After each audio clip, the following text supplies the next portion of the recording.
नमस्कार दोस्तों। आज हम वासा डेंटिसिटी लिमिटेड का स्टॉक एनालाइज करेंगे। तो वासा बेसिकली एक माइक्रो कैप कंपनी है। भले इसका मार्केट कैपिटलाइजेशन 1000 करोड़ का है, बट इसको पढ़ते वक्त ऐसा लगा कि मैं एक माइक्रो कैप कंपनी को पढ़ रहा था। राइट। तो ये कंपनी एक ई कॉमर्स वेबसाइट है जो डेंटल प्रोडक्ट्स एक तरह से करती है। राइट।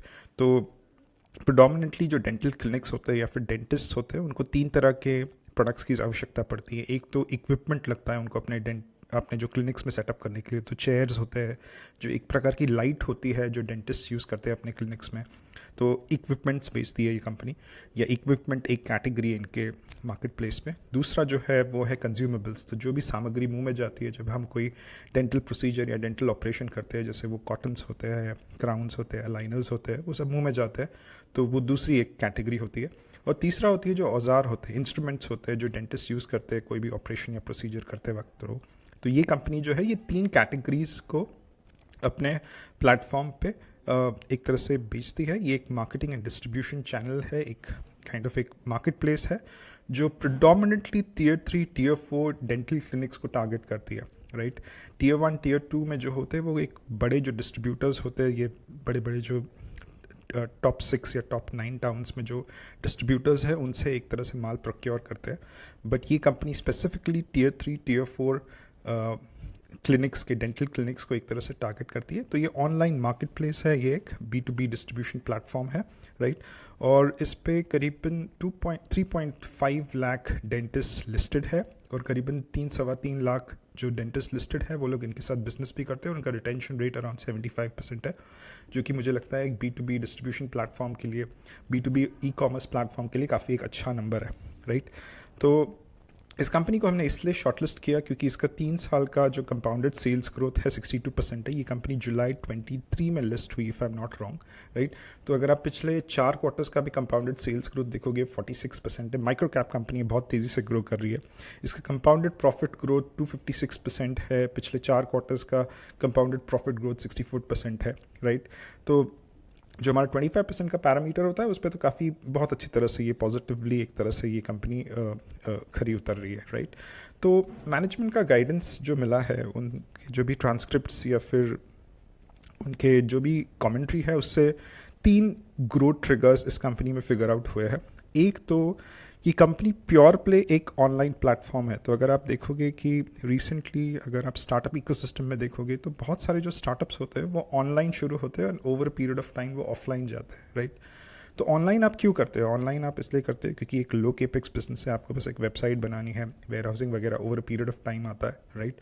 दूसरा, आपको प्रोडक्ट मार्केट फिट ऑनलाइन मिल जाती है कि लोगों को क्या चाहिए, कस्टमर एक्सपीरियंस किस तरह होना चाहिए, कस्टमर इंसाइट्स या कंज्यूमर इंसाइट्स मिलते हैं आपको ऑनलाइन से। राइट। तीसरा, ऑनलाइन स्केलेबल होता है, you can scale it very fast. Right. और ऑनलाइन का सबसे बड़ा एडवांटेज होता है कि आपको एक रीच देता है, एक्सेसिबिलिटी देता है। आप बहुत वेल स्प्रेड एक तरह से अपना रीच रख सकते हो। आप टियर 3 टियर 4 रूरल टाउन्स में भी जा सकते हो जहाँ पे भी इंटरनेट पेनिट्रेशन है। राइट। तो सबसे पहले नॉर्मली कंपनीज जो है वो ऑनलाइन प्रेजेंस बनाते हैं, फिर ऑफलाइन जाते हैं, क्योंकि आपको touch and feel of the product important होता है। राइट। एक ऑफलाइन प्रेजेंस एक बहुत हाई केपेक्स बिजनेस होता है, आपको आउटलेट्स डालने पड़ते हैं, रिटेल इंफ्रास्ट्रक्चर सेटअप करना पड़ता है। राइट। तो ये कंपनी भी कोशिश कर रही है कुछ वक्त में ऑफलाइन जाने के लिए। राइट। बट इन्होंने शुरू तो ऑनलाइन किया है और इनके पास ऐसे कंज्यूमर इंसाइट्स है जिससे इनको लगता है कि अपना बिजनेस काफ़ी अच्छी तरीके से बढ़ा सकते हैं। एक ये पॉइंट है। दूसरा पॉइंट ये है कि, या दूसरा ट्रिगर ये है कि जब भी ये ऑनलाइन कंपनी जैसे जबोंग, मिंत्रा जब एग्जिस्टेंस में आए थे 10 साल पहले, तो उनकी स्ट्रैटेजी थी कि वे लोग जो भी ब्रांडेड कपड़े हैं वो बेचते थे, but over period of time अपने प्राइवेट लेबल कपड़े बनाना शुरू किए उन लोगों ने। तो प्राइवेट लेबल जो प्रोडक्ट्स होते हैं उसमें मार्जिन ज़्यादा होते हैं as compare to the branded और the partnership products that they sell on their website. Right. तो over period of time Vasa Denticity भी अपना प्राइवेट लेबल्ड अपने खुद के प्रोडक्ट्स, अपने खुद की ब्रांडिंग करके एक तरह से जो भी ये डेंटल प्रोडक्ट्स है वो बेचना चाहती है। तो 80% जो डेंटल प्रोडक्ट्स इंडिया में आते हैं वो चाइना या जर्मनी से आते हैं। राइट। तो कंपनी के मैनेजमेंट ने ये भी कहा है कि in the future they would want to manufacture these products and not import it from China and Germany, countries like China and Germany. Right. But कुछ पॉलिसीज़ इस तरह है कि ना इम्पोर्ट्स को काफ़ी फेवर करते हैं as compare to in house manufacturing. तो उस पर कहीं ना कहीं काम बात हो रही थी। राइट। तीसरा जो तो दूसरा जो पॉइंट था कि प्रोडक्ट मिक्स चेंज करना चाहते, they want their private label products to be more because the margins in the products are better as compare to the branded ones which they sell on the platform, and the branded ones predominantly come from China and Germany, right? तीसरी चीज़ है जो इनका business हो रहा है वो predominantly dental clinics के साथ हो रहा है, राइट? 98% डेंटल क्लिनिक्स के साथ हो रहा है, जबकि हॉस्पिटल्स एक बहुत बड़ा सेगमेंट है और डेंटल कॉलेजेस एक बहुत बड़ा सेगमेंट है। तो company over a period of time जो दूसरे टीजीज है एक तरह से, जो डेंटल कॉलेजेस है उनके एडमिन्स को, या फिर हॉस्पिटल्स जो मल्टी स्पेशलिटी डेंटल सर्विसेज देते हैं उनके एडमिन्स को मिलकर एक तरह से अपना बिजनेस और बढ़ाना चाहती है, राइट? तो इस कंपनी का अगर आप इसका P&L देखोगे तो 11% का ऑपरेटिंग प्रॉफिट मार्जिन है, एक डिसेंट ऑपरेटिंग प्रॉफिट मार्जिन है इनका। मार्केटिंग और एडवर्टाइजिंग पे कुछ स्पेंड किया है, कुछ बहुत सारे लोगों को रिक्रूट किया है, नया एक तरह से स्टार्टअप कंपनी है, बहुत तेज़ी से ग्रो करना चाहती है, तो कहीं ना कहीं मैन पावर कॉस्ट इसमें रिफ्लेक्ट हो रहा है, राइट? अगर आप इसका नेट प्रॉफिटेबिलिटी भी देखोगे तो पिछले 6 महीने का नेट प्रॉफिटेबिलिटी गिर के कुछ 8% हुआ है, अभी भले 24 का FY24 का 9% दिख रहा है, राइट?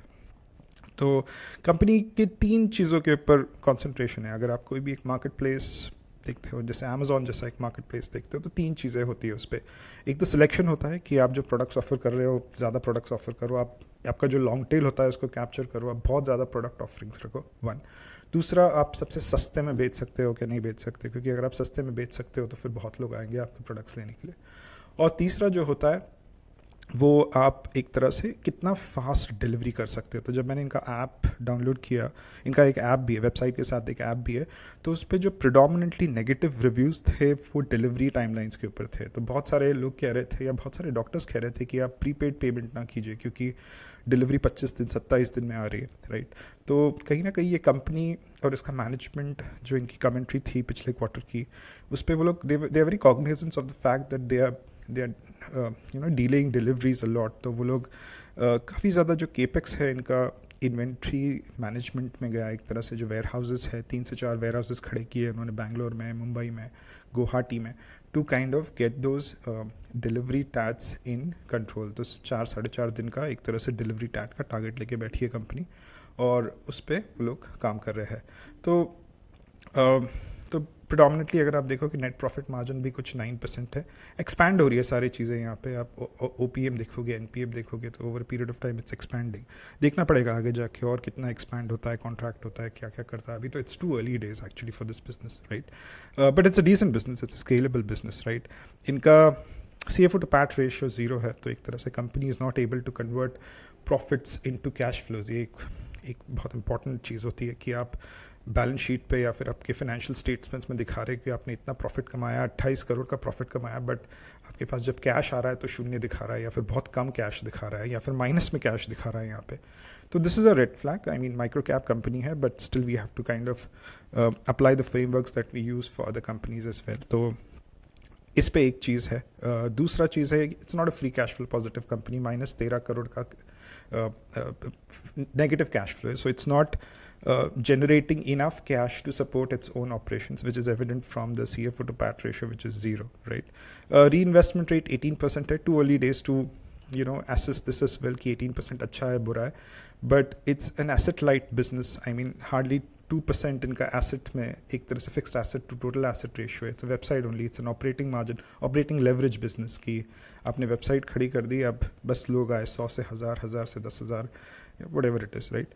तो दैट इज़ वन थिंग। जो मैंने इन्वेंट्री की बात की वो काफ़ी क्लियर है, 2 करोड़ की इन्वेंट्री थी 3-4 साल पहले, अब 34 करोड़ की इन्वेंट्री है। तो एक तरह से इन्वेंट्री स्टैकअप कर रही है कंपनी, ताकि जो भी डिलीवरी टैट्स है जब तक उनके warehouses full fledge fire ना करे तब तक उनको एक तरह से कहीं ना कहीं इन्वेंट्री स्टैकअप करके अपने डॉक्टर्स को वो लोग पहुंचाए, right? Receivable days is higher 24 crores, right? 24 is the receivable days. तो जैसे वो CFO to PAT रेशियो की मैंने बात की कि company is able to generate profits but not converted into cash flows, वो काफ़ी एविडेंट है। इन्वेंट्री डेज भी ज़्यादा है, तो वर्किंग कैपिटल साइकिल थोड़ा ठुका हुआ है, कंपनी को यहाँ पे काम करना पड़ेगा, इंप्रूव करना पड़ेगा इन सारे मेट्रिक्स पे, राइट? बाकी देखने गए तो ऐसा कुछ स्पेसिफिक गाइडेंस नहीं दिया है मैनेजमेंट ने। एक लॉन्ग टर्म गाइडेंस दिया है कि हम 500 करोड़ करोगे, फिर एक पिछले क्वार्टर में एक और गाइडेंस दिया था कि हम 1000 करोड़ करेंगे सेल्स में। तो अभी तो करीबन सेल्स जो 170 करोड़ पे है, राइट। तो ये सब लंबी कहानी है, आगे की कहानी है, right. But this is one company, one small cap which we can watch out for, right. Dividend pay out obviously zero है, माइक्रो कैप कंपनी कुछ नहीं देगी, right.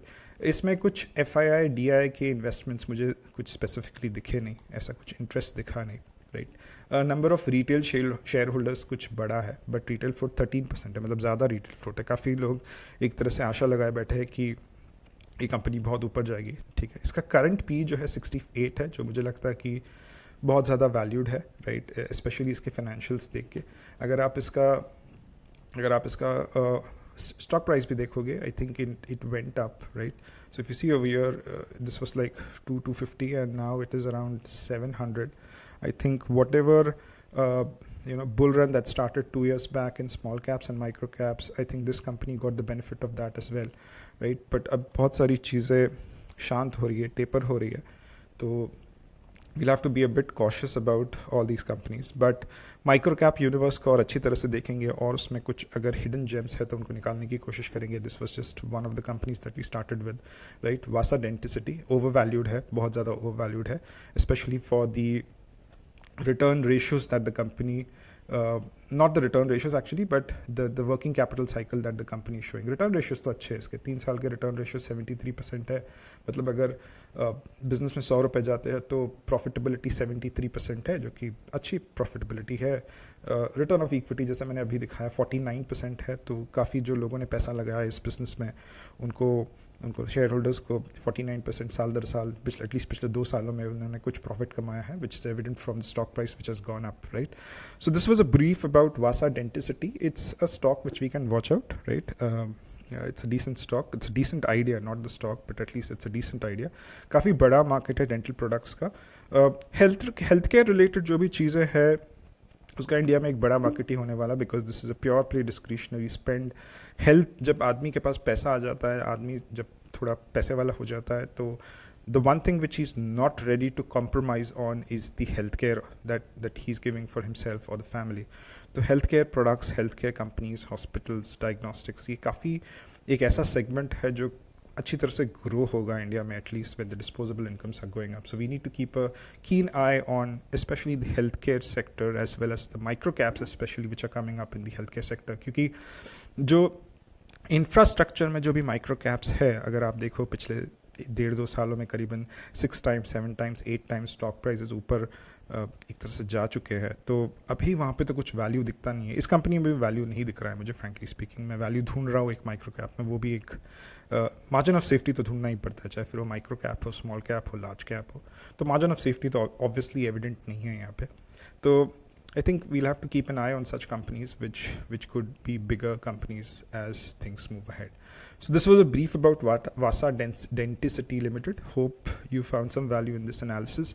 If you have, please like and share it, and please follow the channel for more such videos. And this is not a stock recommendation. Please do your own research before you invest in the stock market. Thank you for your time. Take care. Goodbye.